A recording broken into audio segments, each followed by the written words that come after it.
ühesõnaga kõrgelt haritud inimene maailmas kohvivaldkonnas ja palun, Matteo Barbarossa, please join me on the stage and I have to say I'm honored to welcome you here. Thank you so much. Thank you everybody for being here today. I am Matteo Barbarossa and today I want to take your hands and bring you a journey about the perfect roasting and quality perception. Why airflow, conduction and ketchup can be related, okay? Airflow and conduction are two parameters that maybe if you are familiar with roasting coffee, maybe you know what I'm talking about. And why this could be related with ketchup, okay? So this sounds so weird, right? So let's see what science tells us. A couple of words about me. It's 18 years that I work in the coffee sector. I'm a scatterator for sensory green barista roasting since 2014. I train around 1,000 professionals all around the world. I'm an MBA in business administration with a research thesis on consumer neuroscience applied to coffee. And I represent IMA Coffee as a business developer and coffee expert since 2022. What is IMA Coffee? So IMA Coffee is a big corporation. We provide mostly coffee equipment for every kind of roasters, from very small super specialty coffee roaster up to the big scale coffee roaster. We have 39 manufacturing sites and we're present in more than 80 countries around the world. So our business at IMA is not only coffee. We produce packaging machine for pharma industry, confectionery, automation, tobacco, food and dairy, personal care, and tea and coffee beverage, where is the sector where I work in. Okay? Yes, as I told you before, we are present in more than 80 countries. We are in the United States, South America, Europe mostly, Far Asia, and also North Europe. And we manufacture everything from green coffee intake, roasting coffee process, grinding coffee, packing machine, capsule filling machine, end-of-line automatic pellet robots that can wrap your pellet. The only things that we can do, we don't handle shipment, okay? Fantastic. Another very important things about our company is that we invest a lot in research and development every year, so we can work every year with cutting-edge technology applied to coffee roasting. Okay. Today we speak about coffee quality perception. Okay. So when it comes to coffee quality, so there are two kinds of perception that we need to take into consideration. First one is an objective evaluation. Is the evaluation that every coffee professional can do about coffee. The second one is a subjective coffee evaluation, that are the coffee drinkers. Okay? I think that quality as a word is the most abused word in the coffee world. Okay? Because every coffee roaster in the world or every green coffee producer say, oh, I produce only green quality, only high quality coffee. And every roaster say, oh, I roast only high quality coffee. But what quality means? So do you have an answer about that? Because I'm still trying to understand what is quality coffee. What is quality coffee? So please, I'm on mic, so you can share with me. What is quality coffee? You have an idea of what is quality coffee? It should taste good, okay. What is good? It's very subjective, okay? And this is pretty much correct, because for somebody, maybe a good cup of coffee, it's, I don't know, nutty aromas, chocolatey aromas cup of coffee. For somebody else, it's very flowery, very sour cup of coffee. So one thing is what the coffee professionals, okay, about how they evaluate the coffee with the cupping trial test. And another thing is what our customer says to us. I like this coffee and I don't like it. When I served to my granddad a very beautiful Guatemalan specialty coffee, he was at me and he told me how you can work in this coffee industry. So why they hired you? you're a liar. You don't understand nothing about coffee. This is not good coffee. I will show you what good coffee is, okay? Because you drink the same kind of coffee for more than 50 years. Every day, you drink that kind of coffee. What kind of coffee? It's a blend of, I think, maybe 100% Robusta coffee, extracted mocha. It tastes like hell, but for it, that's the correct coffee. I'm a liar. He's the guy that told the truth. So, what is the truth? So, is it in his eyes or in my eyes? Because I cannot understand why I give you a superior product, but you tell me, oh, this is very bad. I don't like it. I don't know if it's happened to you as a specialty coffee roaster, because this is the things that a lot of specialty coffee roasters face. You provide to your client a superior product, but at the very end, they say, I don't like it. What's this thing? So, and during my coffee career, I always, so these kind of questions really running through my head all the time, and I asked myself why, okay? So, something like this, okay? You present your coffee, it's a great specialty coffee, you roast it to perfection, you calibrated your airflow, you calibrate the speed of the drum, you calibrated your burner power into your machine, you dream about your coffee roasting for 5 years in the night, okay? And in the morning you say you roast the coffee, you present the coffee to your prospect, and at the very end they give you like the face like this. Okay, so what is kind of coffee? I don't know, I don't like it, but they like the other company that sells something that is the anti-specialty coffee, okay? And why this is happening? So it's, for me it's tormenting, yeah, like this theory that I do like this all the time, you know, like, wow, why these things happens, okay? So, let's, I think that science can help us, like can help us in every, more or less in every field of life, but especially in this segment can really give some answers to us. I don't know if you're familiar with Robert Zayak. Robert Zayak is an American scientist, he's an American psychologist that he found out a lot of things, and a lot of things that he found out there is the mere exposure effect, okay? What is the mere exposure effect? The mere exposure effect is, says that people show and increase the liking for stimuli as they are exposed to them more. What this means? It means that the mere exposure effect is a psychological phenomenon by which people tend to develop a preference for things merely because they are familiar with them. In social psychology, this effect is sometimes called the familiarity principle. The fact has been demonstrated with many kinds of things, including words, painting, pictures of faces, geometric figures, sounds, drum roll, tastes, okay? What this means? How can I explain to you? So, like, we have something like, in Italy we have Sanremo. Do you know what is Sanremo? Like the singing festival for the Italian song, for the Italian music. You have something like this in Estonia, like the Estonian Music Festival? Yes, you have it. Okay, thank you very much for your answers. Okay, fantastic. When you watch it at the television, okay, the first time that you see the show, you like the song? You don't like the song, exactly. Thank you very much.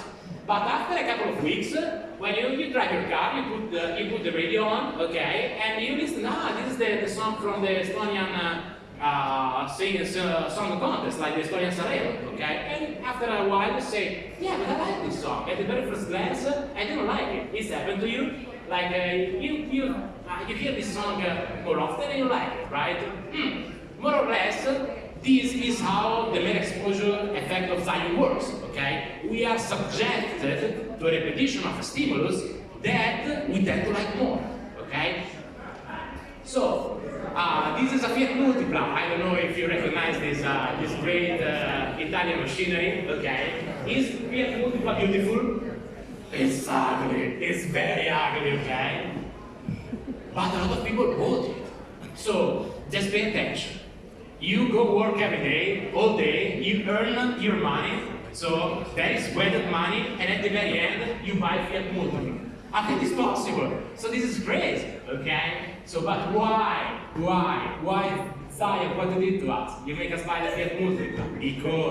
Because you see the Fiat Multipla in the street, and the first time you see the Fiat Multipla, you say, oh, what is car, okay? But the second time, the third time, after the 10th time you see the Fiat Multipla, you say, yeah, maybe it's not the best guy in the world, but it's not bad, okay? So it's 2 days that I presented this slide, and after these 2 days, I don't know, maybe I'm gonna buy that one if I find one for a cheap price, okay? So this is how mad exposure effect works, okay? The more we are exposed to a certain kind of stimuli, the more we tend to like that stimulus, okay? So it is the same in the same way I got my wife, okay? I just presented myself in front of my wife, and I was standing in front of her apartment all the time. Hey, hey, hey, and after 2 weeks you say, okay, maybe I like you, so let's take out together, okay? Okay. So no, it was not like it was, but you know, let's say that it was like this. No, let's just kidding. It was really like this. So let's go ahead, okay? Another couple of scientists that can help us. Those are Davis and Porter. They wanted to find out what is the best sense for babies' wives. Okay, so they took babies and they presented in front of babies 2 scents, one on the left and one on the right. Okay, in the first group, and they noted where the babies turn their head, on the right or on the left, sense A or sense B. The second round of sense, there was the sense C, that is the controlled variable, and one of the sense that the baby were exposed before. Okay? So, and what happened at the very end? The result is that in 75% of the cases, the babies turn their head to the sense they smelled before. So the babies, they don't have a preferred scent. Okay? During the second trial, the baby recognized the scents that they smelled before, and they say, okay, I go to this one. Why? Because they smelled before. Because they knew that sense. Okay? This is how familiarity effects works. So they don't have a real preference. They just prefer the sense that they know, something that they know. Okay? This is really related to you know, our really ancestor, okay? So when we were living in the caves and we went out from the cave, and you have to survive, okay? Like in the forest, what are you gonna do? So on the left, you see that beautiful ambush that have that cherries that you know, that you ate yesterday, and you're still alive. On the right, there is another one, and you say, oh, these have a tremendous, beautiful green berries. But I don't know, I never ate them. So what are you gonna do? You want to try the new green berries, and maybe you will not back to your cave, or you want to try the other berries that you already ate and you survive. What do you want to do? I bet 99% of you you're gonna go with the berries you already know, okay? And you want to totally avoid the berries that you don't know, okay? Because potentially they can be harmful. This is how the familiarity effect works, okay? You tend to go towards things that you already know. And you have a kind of avoidance effect toward things that are novelty for you, are unfamiliar. Okay, so this is Davis and Porter. Keep in mind what Davis and Porter did to the babies, okay? Cool. Another scientist, Haller, and colleagues, from a ketchup company, a famous ketchup company. They wanted to know what is the most liked ketchup recipe from this company. Okay? Of course, in the panel group, before they submit the subject to the experiment, they made a group survey, and among a lot of questions, like you're vegan, you eat everything, like what time you wake up in the morning, and a lot of things. They ask if you were breastfed as a baby or bottle-fed, like with artificial milk. So there were 2 ketchup recipes, one traditional secret recipe, and the second same traditional secret recipe with a small twist of vanilla, because a lot of ketchup brands that are out in the stores are vanilla, very small quantity of vanilla. Okay, you see vanilla ketchup. Well, I never smelled it. Me too. Okay. What's happened? It's happened that a lot of people tend to prefer the B recipe of the ketchup. The ketchup added with vanilla. And this is okay. Okay, so we have 100 people, and 65 people out of 100, they prefer more the ketchup beef. Cool. This is how the gentleman there told me before. Oh, this is a matter of taste, okay? I don't know. I prefer more this than that. This seems casual, okay? This is random. Maybe it's not that random, maybe it's not that casual, okay?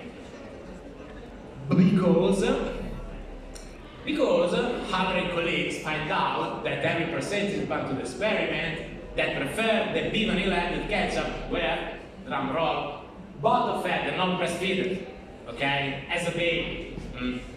So when you're a baby and you cannot breathe, so maybe your mother doesn't have breast milk, okay, it happens a lot of time. You got bottle fed, you drink artificial milk, and artificial milk for the babies is vanilla added, maybe? Yes, it's vanilla added, okay? So those babies were exposed to the vanilla taste, or vanilla flavor, for a lot of time, for a lot of stimulus, okay? They drink a lot of that kind of milk, okay? So inside of them, they had this kind of vanilla taste developed inside of them. And then when they grew up, because these tests were conducted with people above 30 years old, so quite adults, they prefer a ketchup vanilla. But when Haller asked to the participant of the experiment, did you recognize the vanilla taste inside of this ketchup? They say, no, absolutely not. No, there is no vanilla inside. I just prefer this instead of that, okay? So look how the mere exposure effect works, okay? When you were a baby, you got bottle fed, and I don't know when, and when you got an adult, you prefer the ketchup B instead of the ketchup 1, and you don't know why, really, okay? This is how the mere exposure effect of Zion works. In my opinion, this sounds so interesting, okay? Because a lot of time we think that we run a decision about preferences. Oh no, this is my really inner strength, and say that I prefer this against that. But maybe sometimes there are outer forces that drive us in our preference. Do you remember your very first sip of coffee? The first time you had a coffee in your life? Who remember it? Nobody remember. You remember it? Okay. Did you like it? You don't like it. You remember it? You like it? No. Okay. 2 no's. 2 out of 2. You good. It's 100%. Okay. Okay. 98% of people never like the coffee the first time they try. But here we are in a coffee festival event. Okay. And there are giant companies around the world that sells coffee. So how this thing is possible? So you didn't like the coffee the first time, but now you drink coffee? You like coffee? What's happening between? I cannot understand what's happening between. This is the mere exposure effect, friends, okay? So the repetition of the stimuli, first time you drink the coffee, so, oh, I don't like it. Second time, I don't like it. Third time, maybe now it's good. 4th time, 5th time, until the 10th time, you develop a taste of coffee. So taste of coffee is earned, it's not given. Like the beer. You remember your first beer? Did you like it? No. Yes. Did you like it the first beer? No. Me too. So we have 100% again here, and I like the beer. Okay, it's an earned taste. It's not that the first beer you had in your life you like it. So this is how Zion works. Okay. Okay. It's clear until now. So any question? Let's go ahead. Okay. Cool. So we state that also the taste of coffee is an earned taste, it's an acquired taste. Okay, it's not a taste that we really like at the very beginning. How perception of quality coffee works at the very end. Do you remember what kind of coffee your parents used to drink at home? You remember? My friend, do you remember? Not really.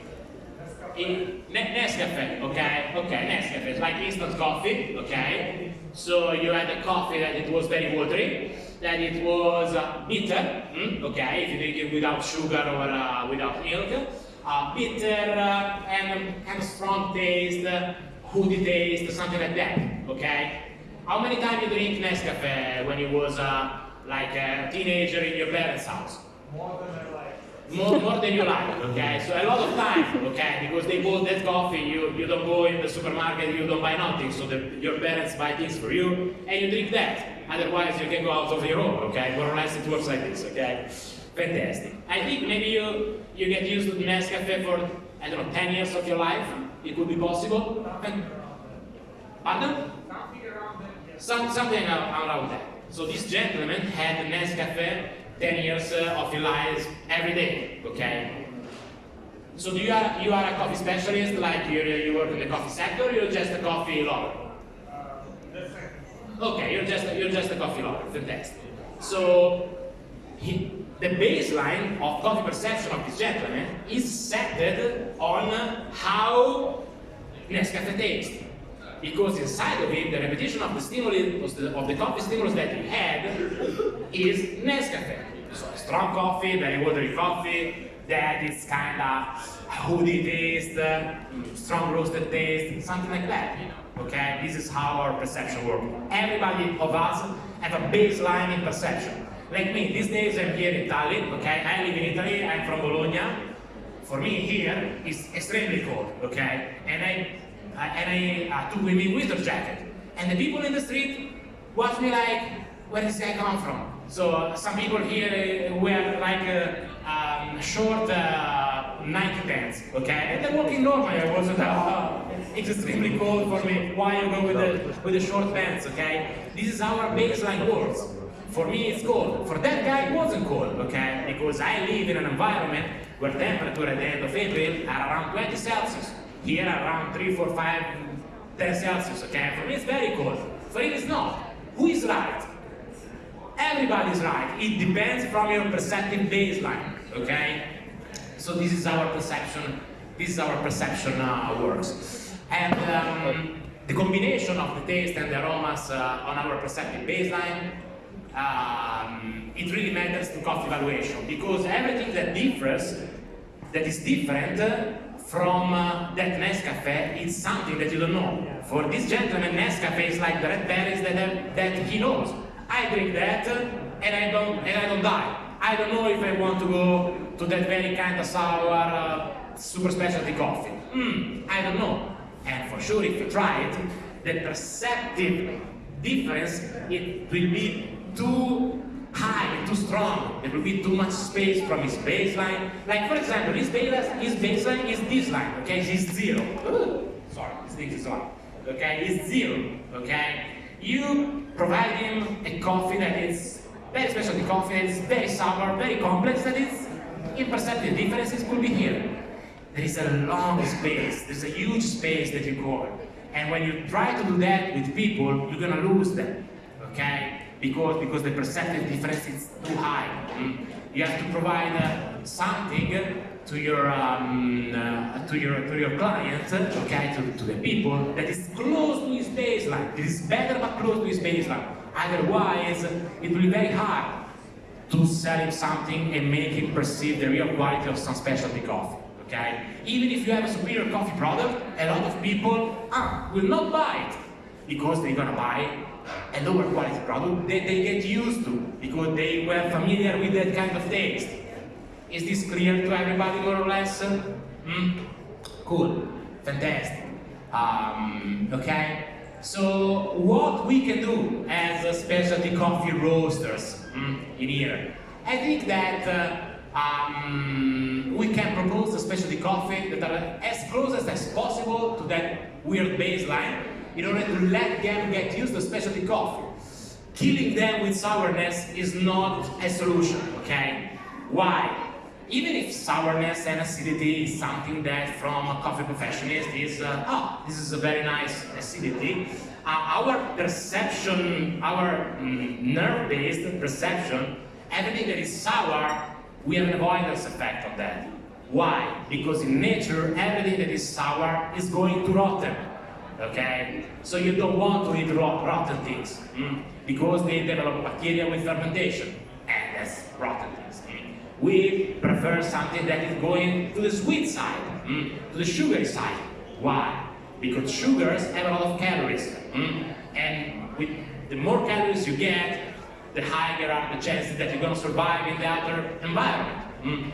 This is the reason why. So this is what science tells us, okay? So I think that the things that we can really do is really respect our customers, take them by hands, drive them into this wonderful coffee journey, and let them perceive the great quality of specialty coffee for what they are. So with this speech, I just wanted to to clarify some questions that a lot of specialty coffee roasters have, that even if they have superior products, sometimes they got beaten by other kind of company that have a lower quality product, but they're gonna sell more. Okay? So I hope you enjoy this my speech. If you have any questions, so I can give you my contact, name, or address, anything you need, I'm here for you. Okay? Thank you very much for your attention.